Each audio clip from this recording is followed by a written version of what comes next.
আমার হুজুর বললেন যে একটা বড় আলেম বিয়ে করেছেন, বিশাল বড় আলেম, এবং উনি একজন প্রফেসর, উনি 2 লাইনেই শিক্ষিত। তো বিয়ে করেছে এমন একটা মেয়েকে, যে মেয়েটা দেখতে সুশিক্ষিত, সভ্য, মার্জিত, অনেক বড় ফ্যামিলির মেয়ে। কিছু কিছু মেয়ের উপরে এক, ভেতরে আর এক, আছে না নাই? অনেক মেয়ে আছে দেখবেন এত সুন্দর পর্দা করে, মুখ দেখা যায় না, হাত দেখা যায় না, চোখটাও দেখা যায় না, এরকম মেয়ে আছে না নাই? দেখলে মনে হবে যে ভাজা মাছটা উল্টাই খেতে পারে না, আছে না নাই? এই পর্দাশীল মেয়ে ও গার্লফ্রেন্ড বয়ফ্রেন্ডের রিলেশনশিপ করে, চিল্লায় এখন ঠিক কিনা? এখন তো এটা ট্রেন্ড হয়ে গিয়েছে, কে বোরখাওয়ালি কে বোরখাওয়ালি নয়, এটা দিয়ে কখনো মানুষ এখন বাছাই করা যায় না, চিল্লায় এখন ঠিক কিনা? এজন্য হুজুর সাহেব বিয়ে করছেন বাসর রাতে, তার বউ বলছে যে আমি একটা আপনাকে অনুরোধ করতে চাই। অনুরোধটা কি? বলছে আমি আপনার সাথে সংসার করতে পারি, একটা শর্ত আছে। একটা কি আছে? এবার হুজুর বলছে কি শর্ত? What is the condition? শর্তটা আসলে কি? বলল হুজুর আমি আপনাকে বিয়ে করছি, ঠিক আছে, এটা মূলত আব্বা আম্মার কারণে করেছি, কিন্তু মূলত আমার দাড়িওয়ালা ছেলে পছন্দ নয়, নাউজুবিল্লাহ পড়া।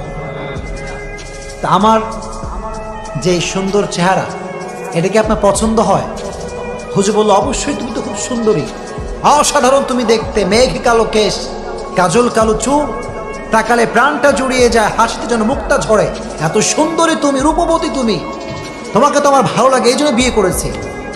বলো যদি সত্যিই তাই হয় তাহলে একটা আই হ্যাভ অন রিকোয়েস্ট, একটা অনুরোধ আছে। What is the request? অনুরোধটা কি? বলো হুজুর আমার সঙ্গে সংসার করতে চাইলে দাড়িটা রাখা যাবে না, নাউজুবিল্লাহ পড়া।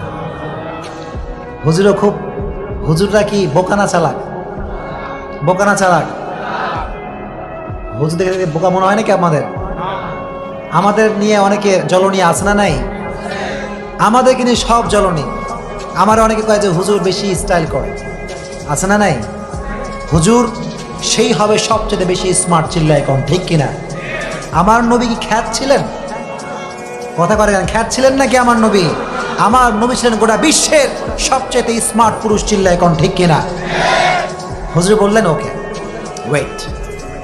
ওয়েট আ মিনিট, একটু সময় দাও, তুমি একটু এখান থেকে যাও, আমি তোমাকে উত্তরটা দিব আফটার অন আওয়ার, 1 ঘন্টা পরে। বউ ভাবছে আয় কাজ হয়ে গেছে। কি হয়ে গেছে? কাজ হয়ে গেছে। আমার স্বামী মনে হয় পটে গিয়েছে, দাড়ি মনে হয় আছে কেটে ফেলবে। তো হুজুর সাহেব বাসর রাতে বসে আছে, বাসর রাতে ওয়াইফকে বলছে তুমি আরেক রুমে যাও, আমি এখানে বসে আছি। 1 ঘন্টা পরে ওয়াইফ আবার আসছে, এসে গেটটা নক দিয়েছে যে একটু গেটটা খুললে আপনার ডিসিশন শুনতে চাই, যে আপনার ডিসিশনটা আসলে কি। আমার কথা বোঝা যায়? যায় নাকি বুঝতে অসুবিধা হচ্ছে আপনাদের? হুজুর সাহেব বাসরাতে বসে আছে, বউ আসছে, এসে বলছে হোয়াটস ইয়োর ওপিনিয়ন, কি আপনার মন্তব্য, কি আমাকে একটু বলেন, কি ডিসিশন আপনি ফাইনাল করলেন?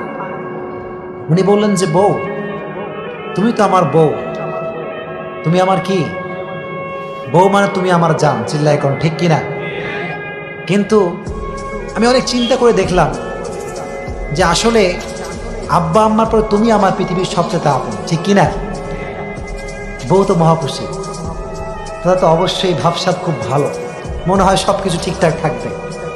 এবার হুজুর বলল যে আমার আব্বা আম্মা আপন, তারপরে তুমি আমার আপন, কিন্তু সবার আগে আমার আপন একজন, চিল্লায় কোন, তিনি কে? যখন তিনি কে? আল্লাহ আমার সবচেয়ে কাছের, আমার আল্লাহ সবচেয়ে আমার প্রিয়, চিল্লায় কোন ঠিক কিনা? আমি আয়াত পড়েছি, আমার বউ একটা আয়াত পড়েছি, ওমা আতাকুমুর রাসূলু ফাখুযুহু ওমা নাহাকুম আনহু ফান্তাহু। আল্লাহর হাবিব বলেছেন যে তুমি যদি আমাকে বাদ দিয়ে পৃথিবীর সব জায়গায় সুখ খোঁজো, তুমি মনে করবা এটা সুখ, কিন্তু এটা প্রকৃত পক্ষের সুখ হতে পারে না, চিল্লায় কোন ঠিক কিনা? Whatever he brings to it, without any question we have to take the sunnah of Prophet Muhammad sallallahu alaihi wasallam. আমার নবীর যে সুন্নাহ, এটা যখন মানবো, যেটা আল্লাহ নবীর সুন্নাহ, কোন নেতা কি কইলো, কোন নাস্তিক কি বললো, এটা দেখার আমার সময় নাই, চিল্লায় কোন ঠিক কিনা? হুজুর বললেন এবার আমার ডিসিশন শোনো। আমার ডিসিশন হচ্ছে এই, আমার আপন একজন, তিনি কে? জয়গণ তিনি কে? আমার আল্লাহ এবং আমার নবীকে বাদ দিয়ে কোনো মাখলুক, কোনো সৃষ্টিজীবের জন্য আমি আমার নবীর সুন্নাহকে কাটতে পারি না, চিল্লায় কোন ঠিক কিনা? This is the real love, this is the true love of prophet Muhammad সাল্লাল্লাহু আলাইহি ওয়াসাল্লাম। যুবক, তুমি ট্রু লাভ বোঝো না? বিশ্বনবীকে যে ভালোবাসতে পারবে, ট্রু লাভ করতে পারবে, তার জন্য জান্নাতের ঘোষণা দিবে একজন, চিল্লায় কোন তিনি কে?